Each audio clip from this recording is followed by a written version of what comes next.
Oke guys, selamat datang di podcast kami, tentunya yang bertajuk Dari Sisi Lain.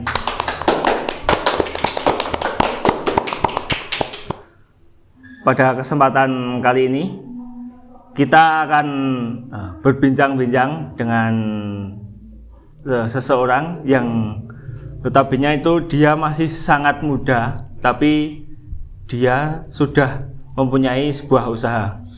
Langsung saja kita berkenalan dengan beliau, Mas Farul. Saya siap. Selamat datang di podcast kami. Halo. Mungkin langsung saja Mas ya. Langsung aja tanpa basa-basi.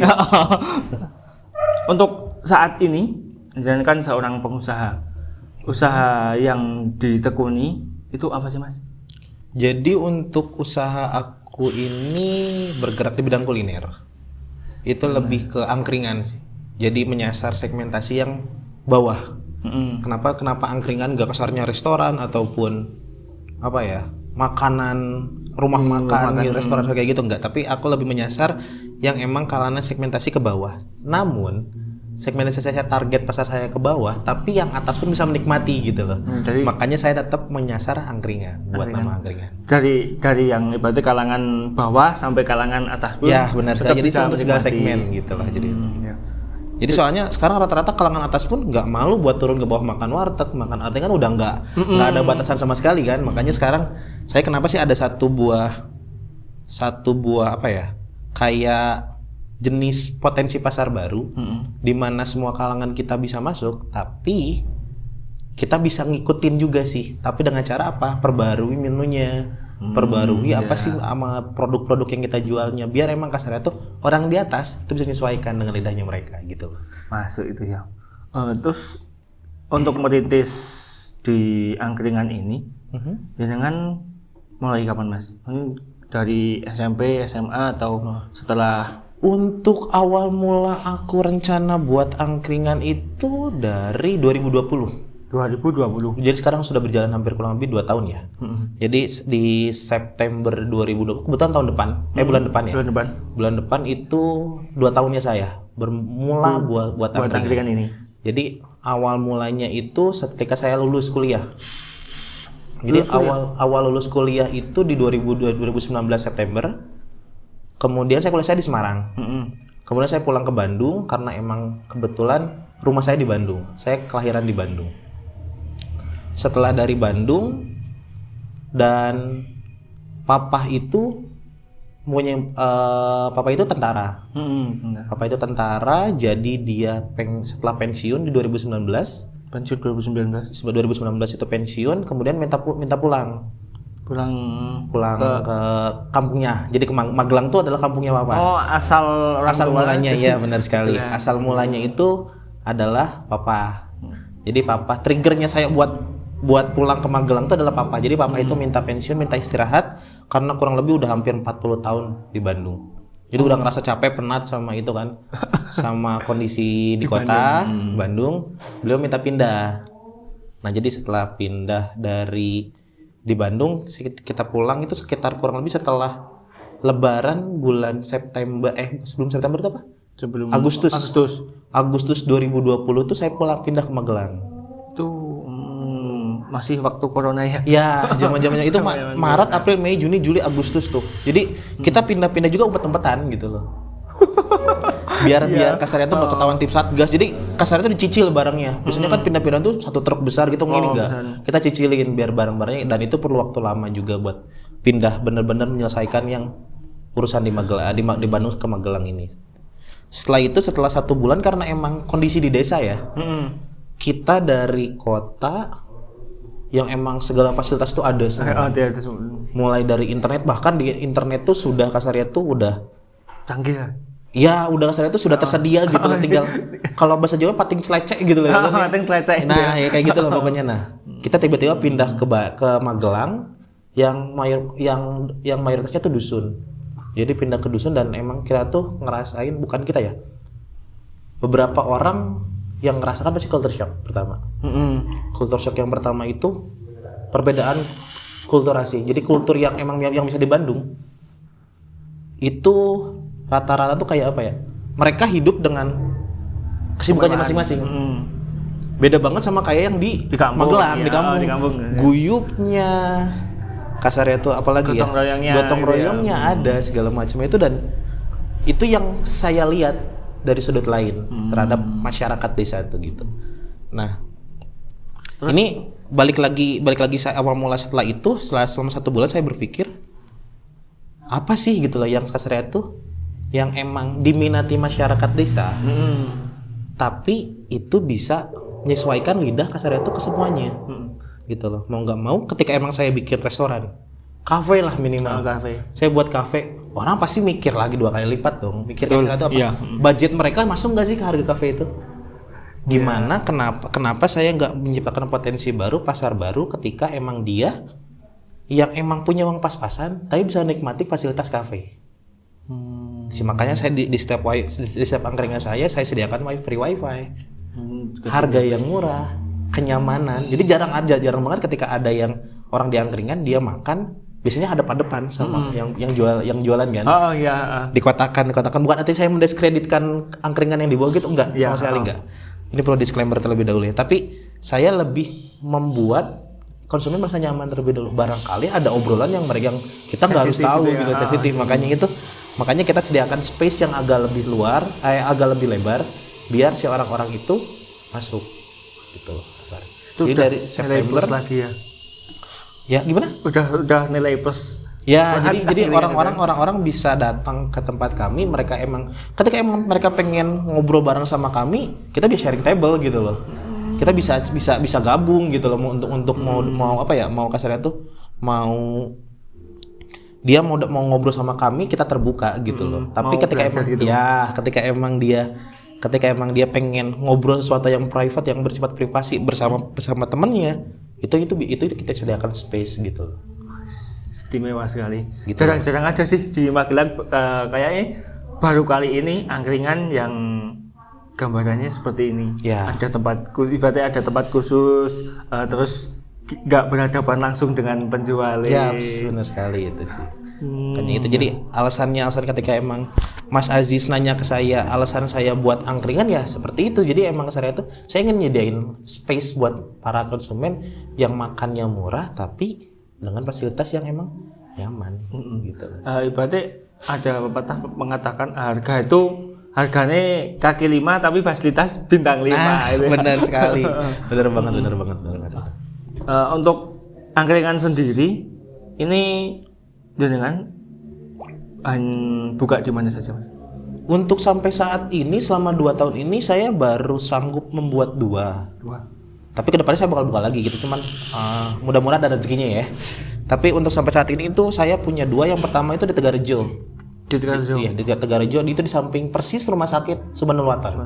Berarti agak jauh dari pasar ya? Ya, jadi kurang lebih ada sekitar 100 meter atau 200 meter dari pasar itu ke arah Cangu. Ke arah Cangu itu sekitar kurang lebih 200 meter. Itu di samping kiri ada rumah sakit Subhanul-Waton. Nah, itu samping persis deretan rukonya itu udah ada angkringan kami di situ. Nah, yang kedua baru bulan ini saya baru buka di Gerabak.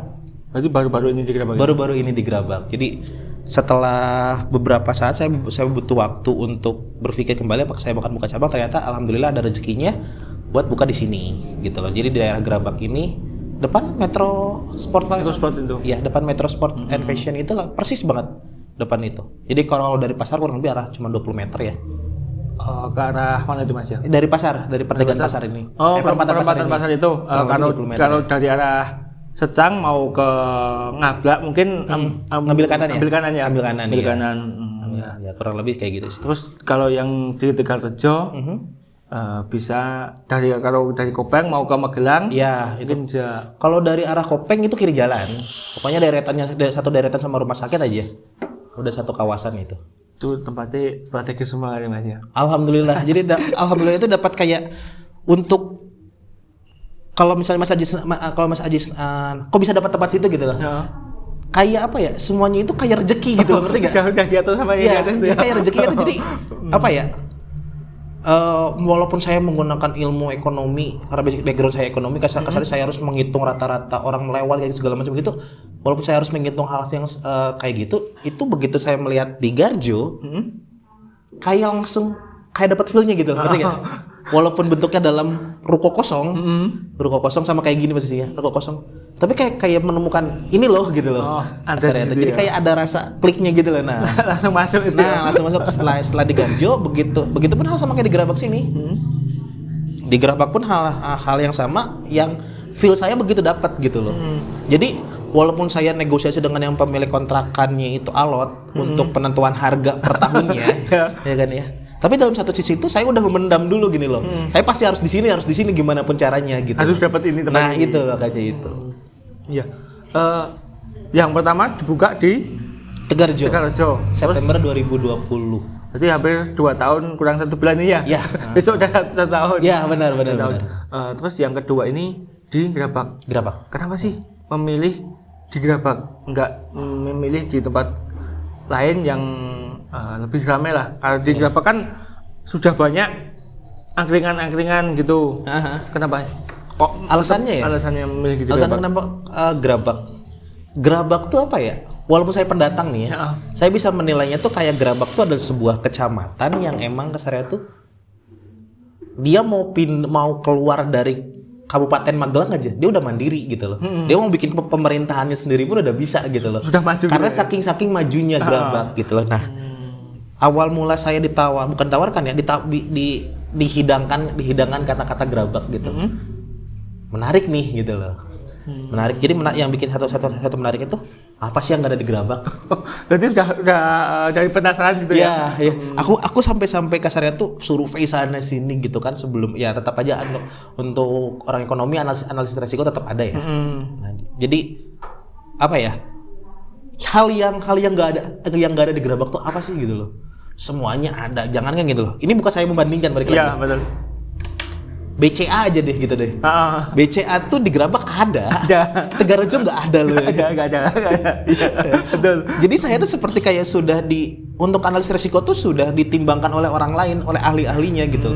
Para ekonom yang udah pakar-pakarnya tuh udah menimbang kenapa dia membuka di Gerabak gitu loh. Udah menggambarkan gitu ya. Nah, makanya itu saya kenapa simpelnya Tegarjo tuh nggak ada Indomaret, Alfamart loh. Oh iya, betul. Kecuali di samping rumah sakit. Ya. Baru ada satu di situ ya. Dari satu itu. Selebihnya tidak ada dong. Nggak ada, ya. Cuman minimarket biasa lah. Ya. Betul. Dari situ ya udah sih. Berarti pasarnya Gerabak tuh unik nih ya kan ya. Makanya itu jadi apa ya? Saya nggak perlu berpikiran daya beli masyarakat Gerabak tinggi, nggak perlu berpikiran saya tuh ini bakal laku atau enggak. Kalau emang kita jual kualitas, kalau emang kita jual produk bagus, pasti diminatin kok. Toh yang namanya harga mah nggak akan mungkin ngebohongin kan? Nah iya gitu betul sekali. Itu aja sih yang perlu saya benar-benar pegang gitu. Jadi emang benar-benar jaga kualitas juga pelayanan itu yang saya pegang sekarang. Jadi kualitas sama pelayanan harus nomor 1 sebenarnya. Harus ya itu karena itu yang berbanding lurus dengan orang nggak mungkin ngelihat harga, walaupun pertama kali yang dilihat harga. Tapi ketika emang harga itu murah tapi tidak memuaskan, apa mau balik lagi apa enggak? Nggak mungkin lah. Sulit kan ya. Sulit. Untuk ngebangun brand awareness-nya konsumen itu sangat sulit. Makanya ketika emang saya coba tawarkan harga yang emang relatif, artinya tuh tidak tinggi tidak rendah, harganya itu relatif. Tapi emang saya kuatkan dengan kualitas dan juga pelayanan, insya Allah itu yang kuat. Tetap masuk gitu. Saya bangun akarnya dulu sih.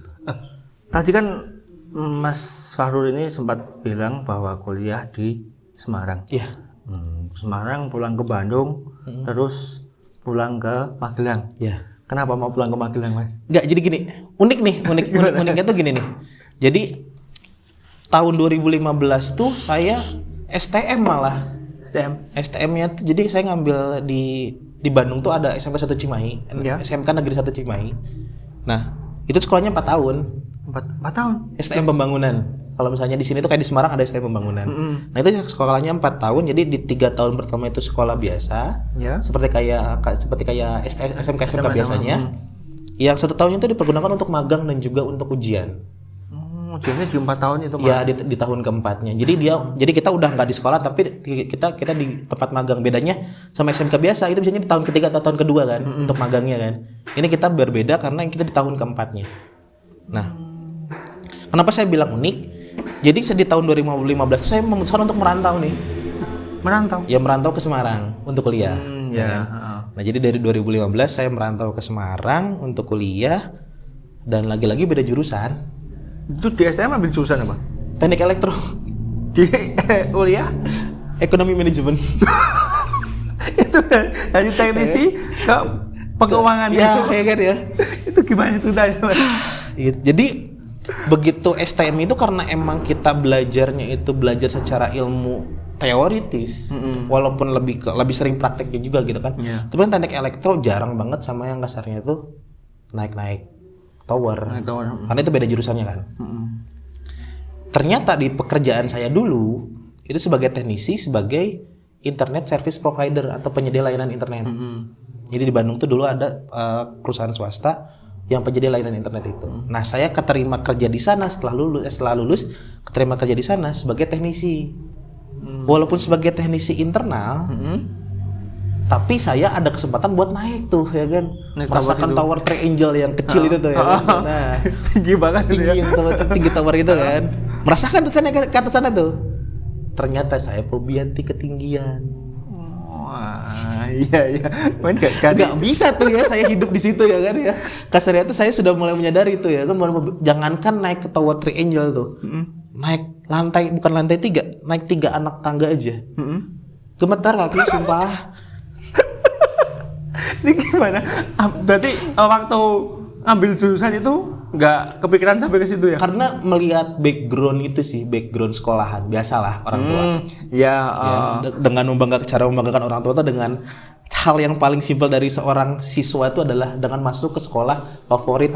Lumrah sekali itu ya kan ya. Betul. Buat jadi obrolan ketika ibu-ibu beli sayur ya kan ya. Anaknya sekolah di mana gitu ya kan. Nah, masuk itu. Kayak gitu sih. Nah, jadi dari situ saya memutuskan untuk kuliah ke Semarang. Sebenarnya di Semarang di kampus saya dulu tuh ada teknik elektro ada lagi. Jadi saya tinggal menunjukkan kayak apa ya? Saya tinggal menunjukkan saya dari STM Pembangunan itu kasarnya itu sudah dapat privilege lebih. Artinya privilege lebih itu jadi kasarnya itu sudah dianggap kayak D1. Setara D1 jadi saya tuh jadi karena 4 tahun sekolahnya jadi setara D1. Cuman itu sudah kurang tahu perkembangannya lagi sampai sekarang. Jadi saya makanya ada ilmu ekonomi manajemen nih ya kan nih. Mumpung nganggur nih ya kan nih ya kan. Jadi dari situ saya masuk ekonomi manajemen. Bukan backgroundnya, ternyata saya menyadari background saya bukan dalam untuk membenahi sesuatu tapi meng-create sesuatu sih. Saya menyadarinya di situ. Artinya saya masuk manajemen untuk buat benerin sih. Yang pertama sih saya pengennya benerin badan saya dulu sendiri. Artinya itu bener soft skillnya saya dulu. Bukan artinya saya lari kayak gitu, bukan benerin badan ya. Tapi benerin pengetahuan saya dulu aja sih. Jadi saya lebih bisa masuk kemana sih. Nah, ternyata di ekonomi manajemen saya merasa nyaman nih. Artinya nyaman tuh saya bisa manage orang-orang, saya bisa manage SDM, saya bisa kasarnya tuh nge-manage apa aja yang emang yang mau saya manage gitu. Menemukan jenengan sing asli gitu gitu loh. Jadi kayak apa ya? Kayak ilmu manajemen tuh kayak ilmu pemasaran, ilmu yang nggak pasti. Jadi maksudnya ilmu yang nggak pasti itu setiap zaman pasti berkembang dan itu yang selalu saya pengen kejar tuh gitu loh. Jadi kayak kalau misalnya kayak ilmu teknis nih, A gitu loh. Jarang banget kecuali kalau perkembangan zaman ngikutin kasarnya tuh bisa dikembangkan jadi AB gitu kan. Kalau manajemenmu kalau manajemen tuh ilmu pemasaran lebihnya gitu ya. Ketika kita sudah nyampe B nih, ternyata ada C, masih ada D, yang lainnya terus gitu. Dan terus pasti berkembang terus. Berkembangnya sangat cepat ya Mas ya. Ya, benar sekali. Enggak kayak teknisi A ke B itu sangat lama sekali. Ada tupoksinya gitu loh, ada alurnya gitu loh. Ketika emang kita mau dari B ke C gitu loh. Nah, gitu aja sih. Jadi, ini saya lanjutin ceritanya nih. Siap, lanjut aja kok yo. Sampai ngerokok kan nyetel dulu ya.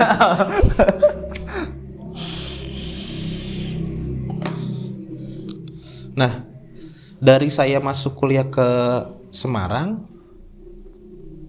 bukan artinya saya lulus tuh ya kan? Ya. Bukan artinya saya tuh saya lulus di Semarang 4 tahun, balik ke Bandung tuh. Balik ke Bandung lagi. Balik ke Bandung. Tadi kan Mas Ajis nanya, kok mau pindah ke Magelang gitu kan? Nah, Saya tuh 3 bersaudara. 3 bersaudara. Kakak 1 sudah menikah, saya dan juga adik. Adik masih kuliah di Bandung. Masuk kuliah. Nah, di antara ketiganya itu bukan saya yang lebih memilih pindah gitu. Ya? Nggak ada yang betah.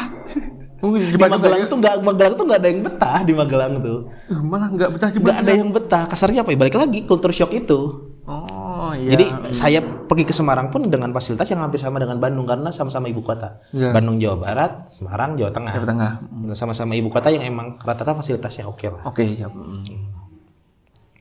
Kita bukan memutuskan untuk kita nggak betah tuh karena apa gitu dasarnya tuh. Selama kurang lebih saya hidup, setiap tahun itu saya selalu dibawa mudik tuh mas. Oh, mudik itu. Mudik karena papa asli Magelang kan. Iya. Papa asli Magelang, jadi saya selalu dibawa mudik gitu tuh. Selalu dibawa mudik, jadi tiap tahun mudik gitu. Cuman ya balik lagi gitu loh.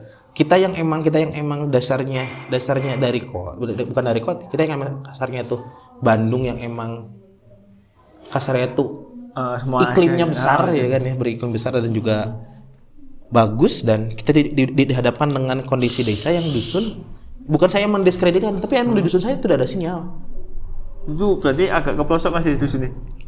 Kalau misalnya bercandaannya tuh, kalau saya pernah teman-teman saya dari Semarang tuh ya kan ya, itu sampean masuk terus dari Garjo ngambil arah Candi Mulyo, lurus terus nyasar nah tuh baru nyampe tuh ke dusun saya tuh, saking pelosoknya tuh ya kan. Nyasar tuh baru nyampe tuh ya kan. Sampai temanku nanya gitu, Ndak Yo ini masih masuk Indonesia bukan gitu. Aku bilang sampean lulus terus tembus Pati kita ngomongin ya kan. Saking pelosoknya, dan emang di dusun saya hanya sisa sinyal-sinyal tertentu aja yang bisa masuk. Kayak Smartfren. Itu yang emang Smartfren emang rata-rata bisa masuk ke daerah dusun yang terpelosok. Yeah. Smartfren masih masuk, cuman untuk kayak sampean bawa Tri. Tahu Tri? Provider Tri.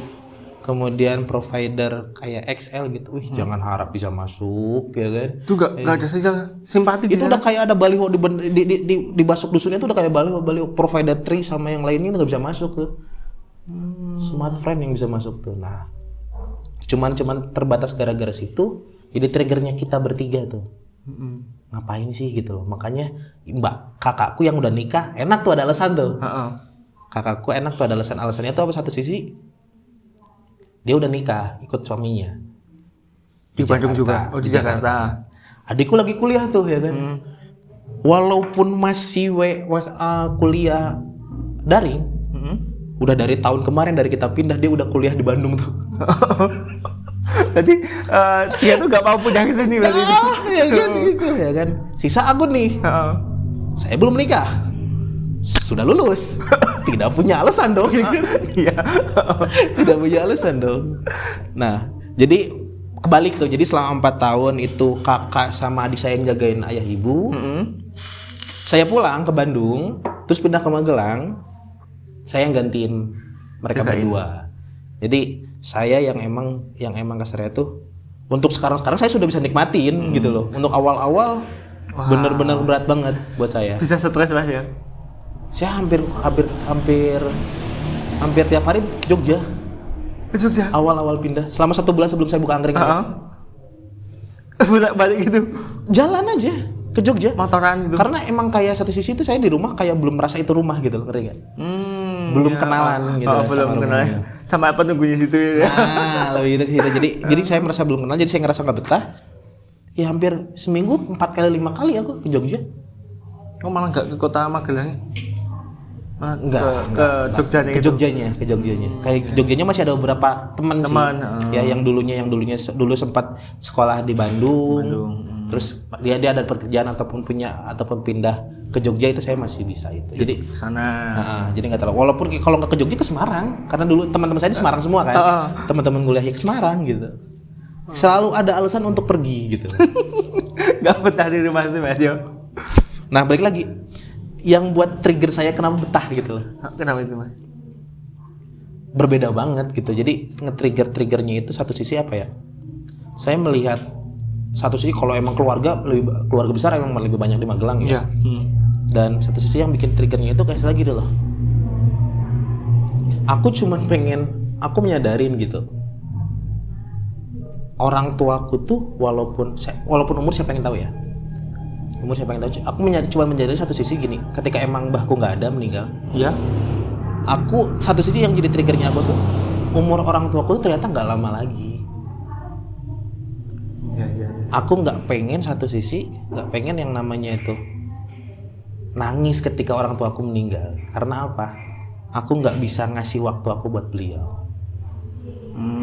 Ya berarti ya jangan istilahnya aku tak ngopain lah daripada engkau aku getuning budi. Ya, benar sekali.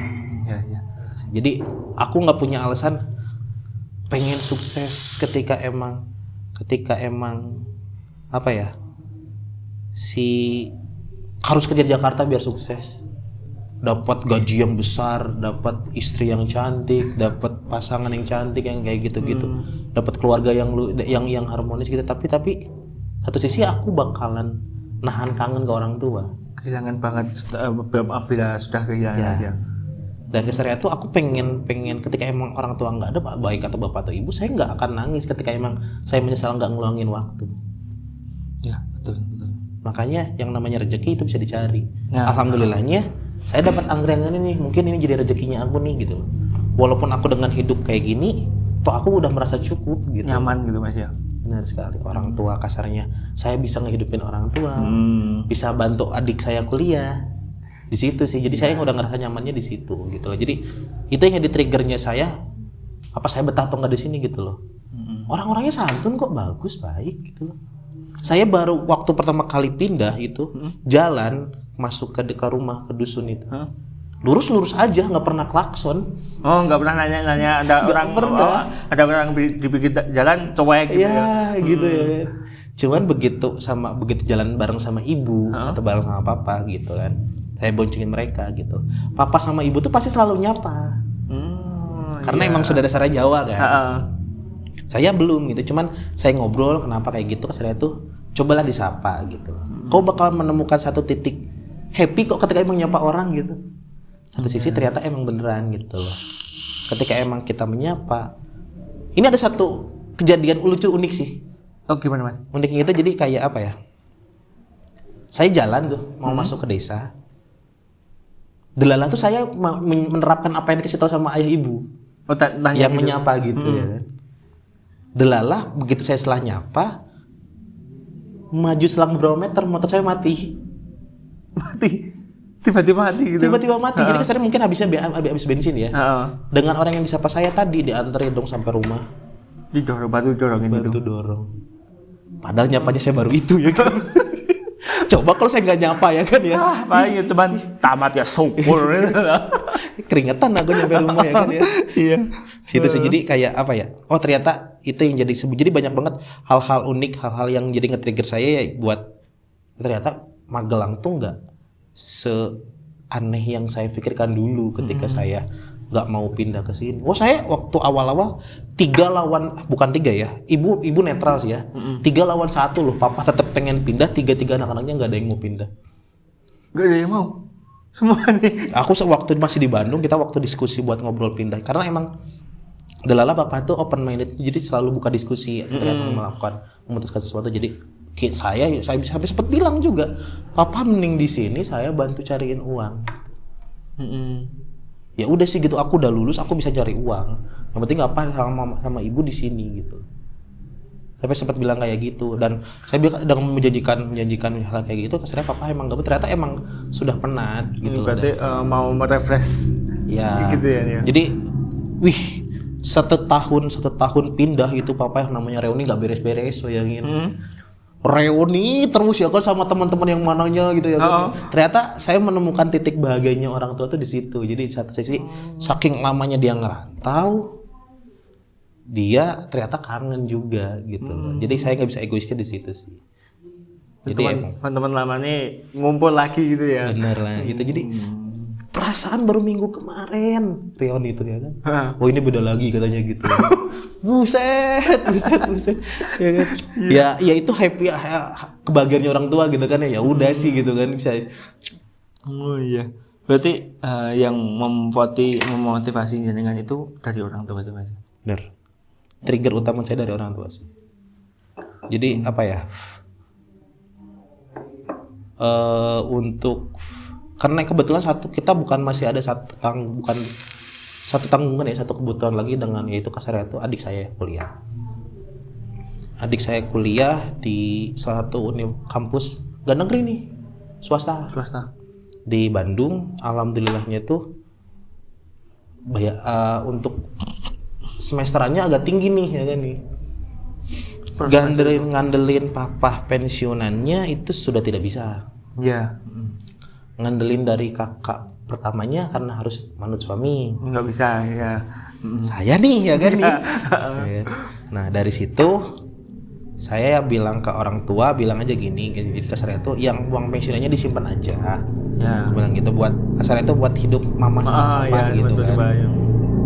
Itu cukup kok, aku bilang gitu kan, karena saya bukan artinya nggak sopan aku ngelihat itu ya slip gajinya tapi nggak, aku bilang aku rasa cukup kok kasarnya. Berapa sih kasarnya tuh ketika emang beda banget sama hidup di Bandung gitu kan. Hidup di Bandung uang berapapun pasti habis gitu. Betul. Kita di desa ternyata tuh apa ya, kita cuma modal beras sama sayur gitu ya. Sayur pun bisa minta tetangga gitu loh ya kan. Simpelnya gitu. Tinggal cari halaman belakang kelar gitu. Beda kayak di Bandung gitu nah. Halaman belakang nggak ada. Belakang udah beton. Udah rumah orang ya kan, malah kadang udah bentukannya udah rumah semua gitu. Nah. Saya bilang ke orang tua ya kasarnya tuh, untuk biaya aku kasarnya gini nih. Aku nggak bisa ngebales kebaikan orang tuaku kayak gimana pun. Betul, nggak akan bisa terbalaskan oleh itu. Nggak bisa, kasarnya tuh mau dihitung pun nggak bisa dihitung. Ahli ekonomi pun nggak akan mungkin bisa. Betul. Saya klaim seperti itu gitu loh, untuk ngebales kasarnya tuh ketulusannya orang tua ngebiayain anak-anaknya gitu loh. Sisi lain aku bilang ke orang tua gini, istirahat aja di masa senjanya. Walaupun belum terlalu kasarnya itu belum terlalu sepuh amat kasarnya tuh. Monggo kalau emang mau main. Monggo mau itu. Berarti benar-benar menikmati masa tua mereka ya. Nah, aku bilang kayak gitu kan. Nah, untuk biaya kuliahnya Wisnu biar kasarnya tuh insya Allah aku bisa cari. Aku bilang seperti itu. Cuman satu sisi orang tua yang emang basicnya itu dulu, ibu itu sering bantuin ekonomi keluarga itu dengan cara jualan. Iya. Dengan cara apa ya? Dengan cara apa ya? Ya kasarnya tuh bangun bisnis catering gitu ya kan. Nah, papa basicnya tentara ternyata nggak mau diem tuh. Nah jadi aktif terus gitu ya. Aktif terus. Jadi kasarnya itu untuk awal-awalannya aku buka angkringan itu di Garjo. Ini beneran apa ya? Pilu sih jadinya tuh, pilunya tuh gini sih. Jadi gini. Sebelum saya buka angkringan kan saya sempat bisnis bermain telur ayam negeri. Cuman gagal bersama partner saya. Bukan gagal ya kasarnya tuh, bukan selek, enggak. Saya sama sekarang masih komunikasi dengan baik dengan partner saya. Cuman kasarnya tuh gagal. Kita putuskan untuk menutup bisnis itu. Jadi bisnisnya yang gagal, pertemanan tetap alhamdulillahnya itu. Jadi kasarnya tuh kita ketika emang itu dengan temanku di Semarang. Jadi alhamdulillah ketika emang saya balik ke Semarang ya masih tetap komunikasi gitu ya. Jadi komunikasi, jadi kasarnya tuh masih ya sering nongkrong bareng gitu lah. Enggak salah-salahan kan ada kan. Ya. Salahmu gitu ya. Apa ya? Satu sisi ya kita udah saling evaluasi bareng gitu. Salahku di sini, salahmu di situ, udah kelar cukup. Enggak nutup jadi pertemanan kita nah. Di situ saya sempat ngurung diri selama seminggu di kamar. Jadi setelah pindah itu kan masih ada jeda waktu sebelum saya buka angkringan kan. Saya masih ke Semarang tuh. Jadi selama bantu pindahan itu saya masih bolak-balik Semarang Bandung. Itu untuk bisnis telur itu. Nah, setelah resmi pindah ke Magelang, saya jadi bolak-balik tuh kan, Magelang Bandung, Magelang Semarang lebih dekat lah, nggak terlalu capek gitu kan. Di satu sisi pada saat September awal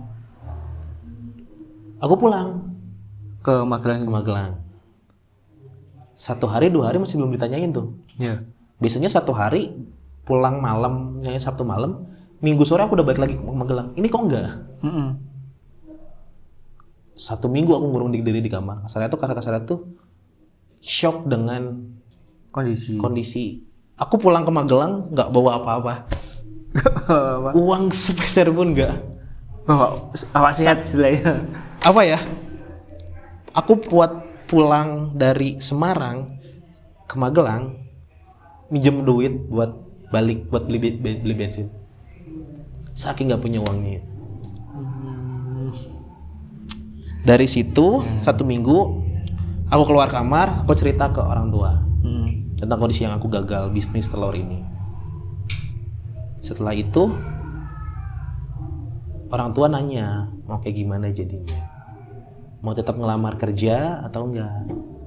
Jadi kasarnya tuh udah berjalan setahun nih ya kan, jadi kasarnya tuh basic pengalamanku belum ada apa-apanya gitu kan. Untuk pengalaman kerjanya aku belum ada apa-apa. Aku bilang aku tetap mau usaha. Usahanya apa sih gitu? Aku pengen bikin angkringan. Aku pengen minjem uang ke orang tua. Berarti usaha awal itu ibaratnya dibantu dari orang tua, minjem modal dari orang tua itu. Dan orang tua nggak punya uang buat modalin. Terus itu bagaimana itu? Entah besoknya kayak gimana, papahku pergi ke tetangga, bukan tetangga ya, ke sedulurku. Jadi papahku pergi ke sedulurku, ke omku ya, buat pinjam PPKB-nya. Buat pinjam PPKB-nya, buat disekolahin lah bahasa Jawa. Sekolahin Pak. Tapi balik lagi gitu, itu atas namaku jadinya itu. Tetap. Jadi aku yang emang matur ke omku gitu buat pinjam, tapi lewat orang tua. Nggak sampai di situ doang. Jadi sampai di satu sisi aku bilang udah sih gitu, ini aku udah ada modal nih, udah ada modal sekian untuk buka angkringan cukup. Bilang gitu, mama istirahat sama bapak istirahat aja gitu. Nggak mau istirahat itu. Nggak mau. Kasarnya tuh papa sama ibu tuh bilang, papa udah nggak modalin kamu. Betul. Papa udah nggak ngasih modal ke kamu. Masa apa mau diem aja? Papa sama ibu cuma punya tenaga. Daripada kamu harus bayar rewang buat angkringan kamu, jadiin papa sama ibu rewang aja. Berarti angkringan ini yang ngelola satu keluarga gitu Mas ya? Ya, jadi kasarnya itu jadi keluarga itu. Jadi sampai kasarnya itu segala jenis keputusan ya kita putuskan bersama. Awalnya saya emang kayak hati tuh nggak tega gitu loh. Melihat orang tua sampai sebekerja kerasnya itu dan tanpa dibayar. Iya. Nggak mau saya kasih uang tuh nggak mau. Pada akhirnya kasarnya tuh anggaran untuk sama papa saya sisihkan sedikit buat kuliahnya adik. Jadi ketika emang adik sudah waktunya bayar kuliah, mama papa nggak perlu mikir nih. Gitu. Karena sudah ada. Jadi satu sisi yang bikin triggernya aku tuh kayak balik lagi. Aku nggak bakalan apa ya? Nyusahin mereka. Tapi pada saat di waktu mereka pensiun pun yang kau sampein punya teman kasarnya tuh orang tua yang PNS, orang tua yang tentara, polisi. Di masa pensiunnya mereka tuh ya ada yang emang cuma duduk ke ladang ke sawah gitu kan. Yang emang benar-benar ngabisin waktu tuanya mereka gitu. Tapi aku ngelihat orang tua aku tuh kok masih dia nggak mau gitu ya. Kok masih kerja. Aku pengen nyetop mereka, tapi itu adalah sebuah hati itu teriak buat emang suruh berhenti, tapi aku ngeliat kebahagiaan di mereka gitu loh. Dia nyaman dengan ibu suka masak gitu loh. Ibu tuh paling seneng ketika emang dia masak, makanannya tuh habis dan itu pun bernilai. Papa tuh seneng guyon, papa tuh seneng ngobrol. Ketika emang saya batasin dengan udah nggak usah keangkringan biar aku kelola, itu kayak aku membatasi kebahagiaan mereka juga gitu loh. Betul, ibaratnya mau ke sana mau lihat, wah sebelum rame seneng kita seneng gitu ya. Di rumah cuman bisa memegangkan rame pora ya gitu kan. Bener banget. Itu sih jadi aja ya. Apa ya? Itu yang jadi trigger aku buat aku sayang banget ke mereka. Yang emang nggak bisa kasarnya tuh. Ada orang yang suka, kenapa aku sampai kasarnya tuh mikir, ada orang yang mikir aku harus lahir di keluarga yang kayak gini. Pasti suka ada yang mikir kayak gitu. Iya. Alhamdulillahnya dengan kondisi ekonomi aku yang kayak gini, yang naik turun ya, aku nggak ngerasa apa ya, nggak ngerasa kebatasin banget dengan kondisi yang kayak gini, dengan full perhatian dari mereka gitu. Itu sih. Berarti lika-liku perjalanan usaha jenengan itu cukup di tuan ini cukup struggling cukup struggling. Mungkin sekarang udah agak enak ya kasarnya tuh, sudah ada yang bantuin, saya sudah mampu untuk nyisihin buat adik saya, sudah mampu untuk kasarnya tuh untuk bayar yang bantuin gitu ya. Tapi sekarang aku nggak pernah bilang karyawan sih sampai sekarang.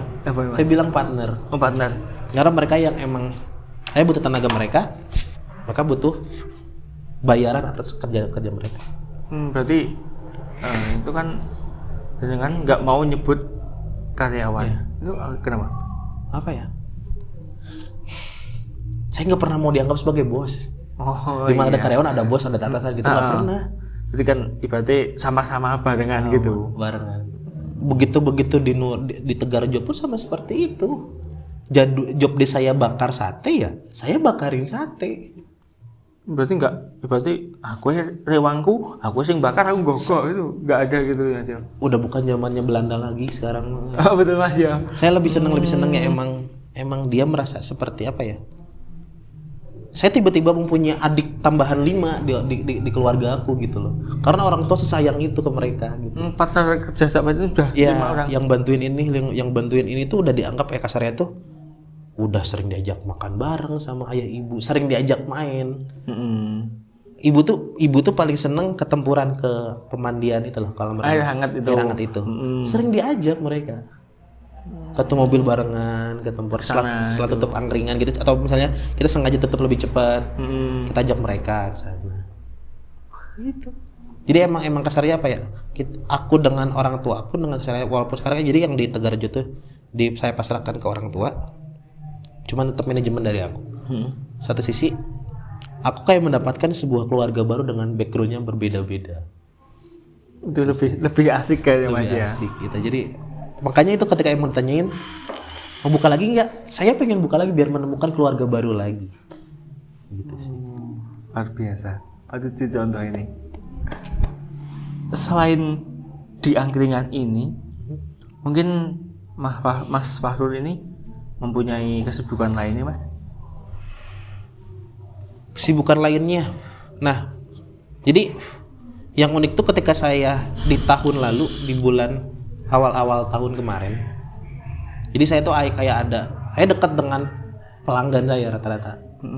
Jadi pelanggan saya tuh ngasih sebuah info lowongan kerja dari Dispora Parjateng, Dinas Pemuda dan Olahraga dan Pariwisata Provinsi Jawa Tengah. Itu kayak buka lowongan sebagai, ada program namanya PKKP.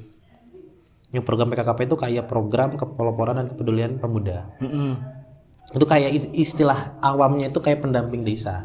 Cuman ini dari Dinas Dispora.